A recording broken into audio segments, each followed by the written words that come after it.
त्याच्यामध्ये consultant psychiatrist आहेतच, तर त्याच्याही पेक्षा महत्वाची गोष्ट आपल्या लातूरमध्ये 19 वर्षापूर्वी जेव्हा कुठल्याही प्रकारचं इंडोर कुठल्याही हॉस्पिटलमध्ये नव्हतं, त्यावेळेस सरांनी इनिशिएटिव्ह घेतला आणि पहिलं इंडोर सेटअप फॉर सायकॅट्री यांनी एस्टॅब्लिश केलं होतं 2006 मध्ये. आणि आता 19 वर्ष झालेले आहे. सरांबद्दल अजून सांगायचं म्हटलं तर सरांनी जीएमसी औरंगाबाद मधून एमबीबीएस केलेलं आहे आणि मला सांगायला अभिमान वाटतो की मीही त्याच मेडिकल कॉलेज मधून माझा एमबीबीएस कंप्लीट केलेला आहे. म्हणजे इंडियन सरांचा मी ग्रँड ज्युनियर पडतो. त्याच्यानंतर बीजे मेडिकल कॉलेजमध्ये गेल्यानंतर सरांनी सायकॅट्री बद्दलचा डिप्लोमा कंप्लीट केला आहे. सर फाउंडर प्रेसिडेंट आहेत एका एनजीओ बद्दल, ज्या एनजीओचं नाव आहे स्वर्चा फुल फॉर्म आहे society for wellbeing awareness and rehabilitation. NGO म्हणजे अशा काही संस्था असतात ज्या गव्हर्नमेंटने तयार केल्या नाहीत, पण अशाच इनिशिएटिव्ह घेणाऱ्या लोकांनी त्या संस्थेचं काम स्वतःच्या खांद्यावर सांभाळलेलं असते आणि त्या संस्थेची वाटचाल चांगल्या पद्धतीने समाजामध्ये पुढे घेऊन जात असतात. सोबत अजून काही सांगायचं म्हटलं तर सरांनी आतापर्यंत जसं आजचं आपलं चर्चासत्र आहे अशी ह्याच्या अगोदर 500 पेक्षाही जास्त चर्चासत्रे कंप्लीट केलेली आहेत. कित्येक विद्यार्थ्यांना स्वतःचं मानसिक आरोग्य परीक्षेच्या काळामध्ये कसं मेंटेन करावं याच्याबद्दल त्यांनी गायडन्स दिलेला आहे. यांनी एक टोल फ्री नंबर इनिशिएट करण्यामध्ये फार मोठं योगदान दिलं होतं. ज्या वेळेस एखादा विद्यार्थी आत्मविश्वास गमावून बसतो त्यावेळेस वडिलांना बोलू का माझ्या टीचर लोकांना बोलू का अजून कोणाला बोलू का कुठल्या मित्राला बोलू, त्यावेळेस त्याचं मानसिक स्थैर्य मेंटेन करण्यासाठी एक फक्त डायरेक्ट टोल फ्री नंबर चालू केला होता आणि त्या टोल फ्री नंबरचं नाव देण्यात आलं होतं संवाद. संवाद नावाचा टोल फ्री नंबर चालू करण्यामध्ये देखील सरांचं फार मोठं योगदान आहेच.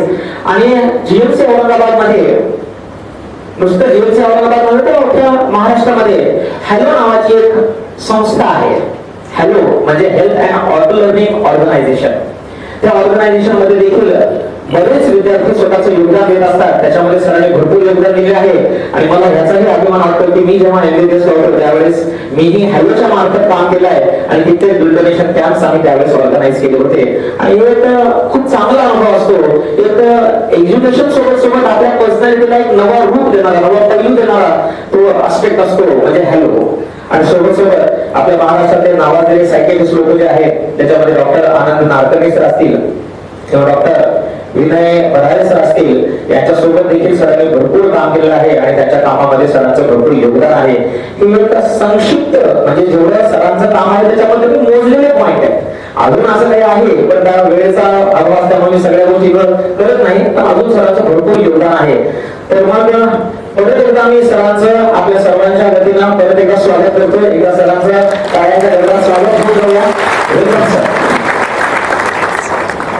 Thank you very much. सर या चर्चासत्रामध्ये मी विद्यार्थ्यांना पाहिलेलं आहे. विद्यार्थी दशेमधून मी गेलेलो आहे. परीक्षेच्या जशा जवळ येतात तसं तसं एक गोष्ट विद्यार्थ्यांमध्ये कॉमनली दिसते. ती गोष्ट म्हणजे परीक्षेचा येणारा त्रास म्हणा किंवा तणाव म्हणा किंवा टेन्शन म्हणा. तर हे टेन्शन आणि ह्या परीक्षा जसं आले की टेन्शन वाढत जाते. नेमकं ह्या दोन गोष्टीमध्ये काय लिंकिंग आहे, कशामुळे ही परीक्षा आलं की टेन्शन वाढत जातं, थोडंसं त्याच्याबद्दल तुम्ही सांगावं अशी विनंती आहे. आता तुम्ही अर्जुनाचं उदाहरण दिलं आणि तुम्ही सांगितलं की अर्जुनाने खूप चांगली विद्या ग्रहण केली होती आणि तो जगातला सर्वश्रेष्ठ धनुर्धर होता. म्हणजे त्याला शिक्षकही चांगले लाभले होते आणि त्याच्यापूर्वी त्याने अनेक लढाया जिंकल्या होत्या. पण जेव्हा तो कुरुक्षेत्रावर उतरला, जी त्याची खूप महत्त्वाची आयुष्यातली लढाई होती, आणि तेव्हा त्याने श्रीकृष्णाला सांगितलं, जो त्याचा सारथी होता, की जरा मला बघायचं आहे समोर कोण कोण आहे आणि दोन्ही सैन्याच्या मध्ये आपला रथ घे. श्रीकृष्णाने रथ घेतला मध्ये आणि त्यानं पाहिलं समोर कोण कोण आहेत. सगळे रथी महारथी ते दोन्ही बाजूंना होते, पण त्याने पाहिले की आपले काका आहेत, आपले मामा आहेत, आपले हे असे सगळे बांधव आहेत आणि यांना आपल्याला ही लढाई जिंकण्यासाठी या सगळ्यांवर आपल्याला वार करायचे.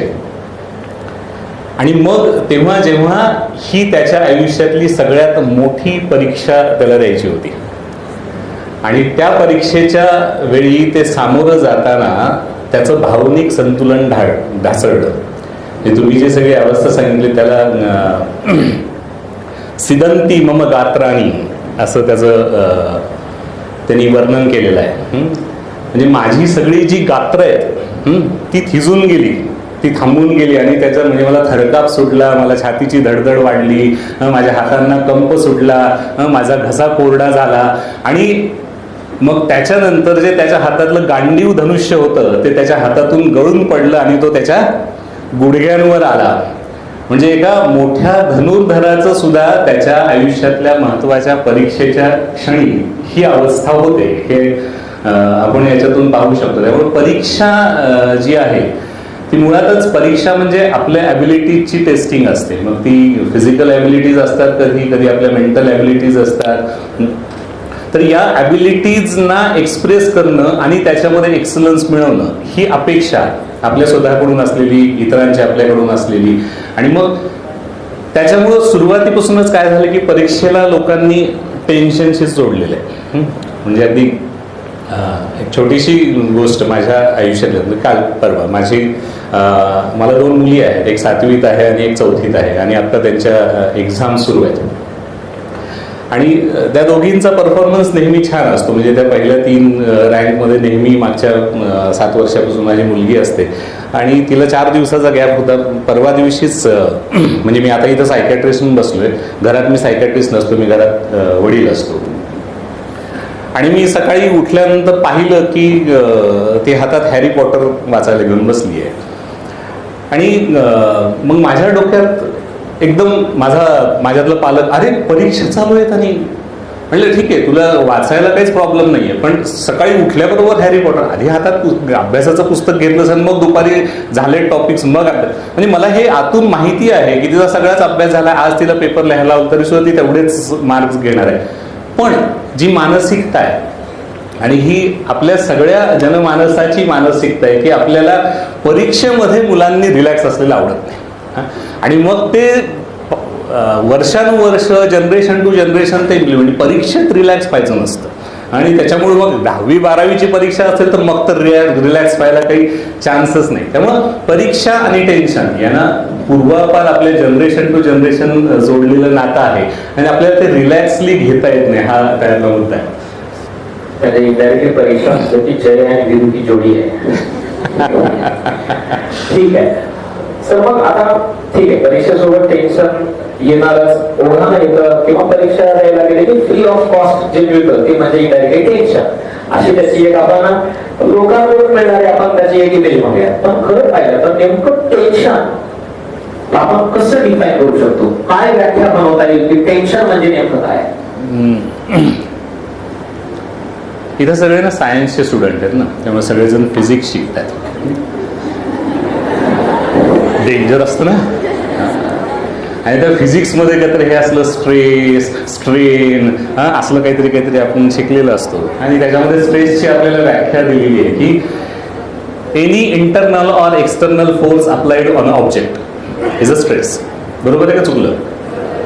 बरोबर. म्हणजे एखाद्या ऑब्जेक्टवर त्याच्या आतून किंवा बाहेरून येणारा जो काही फोर्स ऍक्ट होणारा आहे दॅट इज स्ट्रेस. आणि त्या अप्लाइड स्ट्रेसमुळं त्या ऑब्जेक्टमध्ये जे काही चेंजेस होतात दॅट इज स्ट्रेन. त्यामुळे हे स्ट्रेस आणि strain basically comes from the physics आणि ते सायकोलॉजिकला तेवढेच लागू होतात. म्हणजे आपण ज्या दिवशी जन्मतो, इनफॅक्ट ज्या दिवशी आपण जन्माच्या आधी सुद्धा आपण आईच्या पोटामध्ये असतो तेव्हापासून आपलं इन्व्हायरमेंट सोबत झगडा सुरू होतो. त्यामुळं खूप सारे स्ट्रेसेस म्हणजे खूप सारे फोर्सेस बाहेरून आपल्यावर ऍक्ट होत असतात आणि खूप सारे फोर्सेस आपल्या आतमधून आपल्यामध्ये जनरेट होत असतात की मला काय करायचं आहे, हे करायचं आहे, माझ्या अपेक्षा असतील, माझी स्वप्न असतील, ध्येय असतील. तर या सगळ्यांचा जो माझ्यावर परिणाम होतो तो म्हणजे स्ट्रेस. म्हणजे त्यामुळे स्ट्रेस माझ्या अस्तित्वापासून ते माझ्या संपण्यापर्यंत माझ्यासोबत चालणार आहे. कारण की हे इन्व्हायरमेंट मधून वेगवेगळ्या कारणांनी आपल्यावर ताण फोर्सेस ऍक्ट होत राहतात आणि मग त्याच्यामुळं माझ्या त्या सगळ्यांना फेस करत असताना माझ्या आतमध्ये जे काही बदल होतात आता आपण सगळे काही निर्जीव ऑब्जेक्ट्स नाही आहेत, आपण सजीव आहेत. त्यामुळे आपल्या ज्या रिॲक्शन्स आहेत त्या आपल्या बॉडीवर पण आहेत. जे स्ट्रक्चरल आपली बॉडी आहे, म्हणजे आपल्याला एखाद्याला खूप ताण असेल तर त्याला ब्लड प्रेशर त्याचं जास्त लवकर वाढतं किंवा डायबिटीस होण्याची शक्यता वाढते. हे आता विज्ञानाने सिद्ध केलेलं आहे. तर त्याच पद्धतीनं आपल्या विचारांवर, आपल्या भावनांवर आणि मग पर्यायानं आपल्या वर्तनावर त्याचा जो परिणाम होतो तो आपल्याला जाणवायला लागतो. तर हा जो आहे परिणाम हा प्रत्येकाचा वेगळा आहे. तर त्यामुळं हा आपल्यासोबत असतोच. म्हणजे स्ट्रेस आणि स्ट्रेन ह्या ज्या दोन गोष्टी आहेत त्या आपल्या अस्तित्वाचा अविभाज्य घटक आहेत. म्हणजे त्याला सोडून आपल्याला जगता येत नाही. म्हणजे इथपर्यंत म्हणजे अगदी प्रत्येक गोष्टीमध्ये, म्हणजे आत्ता मी इथं निघालो घरून आत्ता, आणि मी तुम्ही सांगितलं की याच्यापूर्वी मी असे अनेक सेशन्स, शेकडो सेशन्स असे घेतलेले, अगदी विद्यार्थ्यांशी संवाद साधलाय. तरी सुद्धा आज सुद्धा जेव्हा मी इथं आता बसलो, अरे एवढे विद्यार्थी दिसत आहेत, एक 500 दिसत आहेत, आणि आता यांच्याशी आपल्याला बोलायचं. मी घरून निघताना माझ्या मिसेसला आत्ता प्रश्न विचारला की अरे म्हणजे आजचं सेशन माझं व्यवस्थित होईल ना, म्हणजे विद्यार्थ्यांना सगळं कळेल ना आणि मला मांडता येईल ना. दिस इज स्ट्रेस. म्हणजे 500 सेशन्स घेतल्यानंतर सुद्धा सुरुवात करताना मला एक थोडासा ताण, थोडीशी दगदग, थोडीशी धुडधुड जाणवतेच की अरे आपल्याला योग्य शब्दात मांडता येईल का, नाही जे मांडलंय ते समोरच्यापर्यंत पोहोचेल की नाही. त्यामुळे stress is a universal phenomena आणि तो आपल्या प्रत्येकाच्या जगण्याचा, रोजच्या जगण्याचा भाग आहे. म्हणजे जगत असताना त्याच्यासोबत स्ट्रेस किंवा टेन्शन असणारच, असं आपण आयुष्याला एक्सप्लेन करताना म्हणू शकतो. सर मला तुम्हाला एक हा प्रश्न विचारायचा होता की इथे बरेच विद्यार्थी आहेत की ज्यांनी स्वतःचं ड्रीम MBBS ठेवलेलं आहे. आणि मेडिकल कॉलेजमध्ये जाणार, मेडिकलच्या सब्जेक्टचा अभ्यास करणार. काही विद्यार्थी असे पण आहेत की ज्यांनी चांगल्या प्रकारचा, उत्तम दर्जाचा इंजिनियर मला बनायचा आहे. आणि मला हे तुम्हाला सांगताना आनंद होतो सर की इथे असेही विद्यार्थी आहेत की त्यांनी फक्त MBBS पर्यंतचा प्रवास नसून मला अगोदर MBBS व्हायचं आहे आणि आफ्टर MBBS मला सिव्हिल सर्व्हिसेस मध्ये जायचंय, मला IAS केडर मध्ये किंवा IPS केडर मध्ये माझं ध्येय आहे, असंही ठरवलेले काही विद्यार्थी आपल्या इन्स्टिट्यूट मध्ये आहेत. तर मला हे म्हणायचं की तुम्ही ज्यावेळेस MBBS ला लागलात, MBBS तुम्ही कम्प्लीट केलं, त्याच्यानंतर तुम्ही पोस्ट ग्रॅज्युएशन साठी परत पुण्यामध्ये गेलात, तिथेही तुम्ही कम्प्लीट केलात. मग या प्रवासामध्ये 10वी असो, 11वी असो, 12वी असो, तुमच्या वेळेस CET असेल ती परीक्षा असो, त्याच्यानंतरच्या ज्या परीक्षा असतील, भरपूर परीक्षांच्या नंतर तुम्ही गेलात. तुम्हाला टेन्शन जाणवलं किंवा तुम्हाला टेन्शन जाणवलं की नाही जाणवलं, आणि हे जे टेन्शन जाणवलं हे जाणवणं ही योग्य का अयोग्य, का टेन्शन नसलेलंच बरं?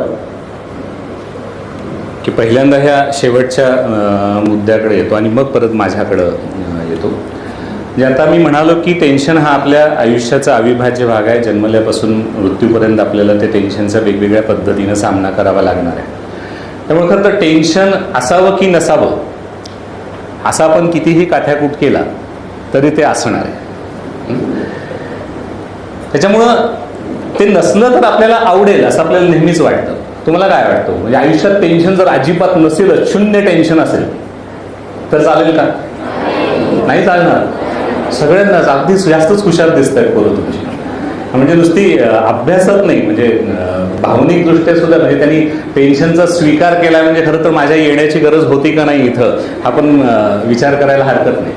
त्यामुळे टेन्शन आपल्याला आयुष्यात असायला पाहिजे की नसायला पाहिजे याचं उत्तर असायला पाहिजे असंच आहे. कारण की ते जर झिरो टेन्शन असेल, म्हणजे आता मी आलो त्यावेळेस माझी मुलगी घरात माझ्या ते युकिलेले नावाचं एक इन्स्ट्रुमेंट आहे छोटंसं, त्याच्यावर काहीतरी वाजवत बसली होती. की त्याच्या ज्या तारा असतात ना, तर त्याला एक तारा पिळण्यासाठी वर कीज असतात, आणि ते तारा जर ढिल्ल्या पडल्या तर ते त्याचा आवाज जो येतो तो अगदीच खराब येतो, म्हणजे तो असा कानाला छान वाटत नाही. आणि परवाच ती सेट करत बसली होती आणि तिनं ते सेट केलं छान, आणि तो सेट केला बरोबर त्याच्या डिझायर्ड फ्रिक्वेन्सीवर प्रत्येक तार जर सेट केलेली असेल तर त्याच्यामधून येणारा आवाज हा ऐकायला खूप चांगला असतो. तर त्यामुळं टेन्शन ॲप्रोप्रिएट असायला लागतं. म्हणजे जर टेन्शन नसेल तर आपले सूर बिघडतात, आणि जर टेन्शन जास्त झालं तरी सुद्धा सूर बिघडतात. त्यामुळे टेन्शन हे अप्रोप्रिएट असायला पाहिजे. म्हणजे आपल्या आयुष्यात टेन्शन पाहिजे. म्हणजे अगदी साध्या शब्दात सांगायचं झालं तर टेन्शन किती असावं, तर आपल्या जेवणात जेवढं मीठ असतं तेवढं टेन्शन असायला पाहिजे. म्हणजे आपल्या जेवणामध्ये मीठ जर नसेल, ते अळणी असेल, तर आपल्याला ते खावंसं वाटत नाही, जात नाही ते. आणि त्याच पद्धतीनं जर अगदी मुठभर मीठ टाकलं तरी सुद्धा आपण ते खाऊ शकत नाही.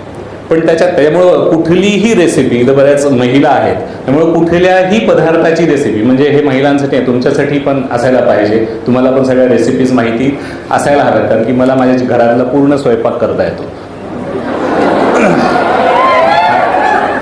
तर त्यामुळं कुठलीही रेसिपी जर तुम्ही वाचली तर त्यातल्या प्रत्येक पदार्थाचं जे आहे ते प्रमाण ठरवून दिलेलं असतं, की हे एवढं घ्या, हे एवढं घ्या, हे 100 ग्राम घ्या, हे 1 चमचा घ्या. पण मिठाच्या बाबतीत लिहिलं असतं की चवीपुरतं मीठ. आता हे चवीपुरतं का लिहिलं असतं, तर प्रत्येकाची चव वेगळी आहे. म्हणजे मला लागणारी मिठाची चव, तिला लागणारी मिठाची चव, त्याला लागणारी मिठाची चव ही वेगळी. त्यामुळे ते चवीपुरतं मीठ असायला पाहिजे. जर ते चवीपुरतं असेल तर ते म्हणजे जसंच जेवणामध्ये असलेलं ॲप्रोप्रिएट चवीपुरतं मीठ हे जेवणाची चव वाढवतं, तसंच जगण्यामध्ये असलेलं ॲप्रोप्रिएट टेन्शन ही जगण्याची चव वाढवतं. ते इनॲप्रोप्रिएट झालं की ते चव बिघडवतं जगण्याची. खूप सुंदर उदाहरण सरांनी सांगितलंय. म्हणजे जर आयुष्याचे जर शोध लावायचे असतील आणि सक्सेस पासून जर दूर जायचं नसेल तर चवीपुरतं टेन्शन असणं गरजेचं आहे. ही गोष्ट खरी आहे. हे मी अनुभवलेले टेन्शनचे अनुभव तुम्ही मला विचारले.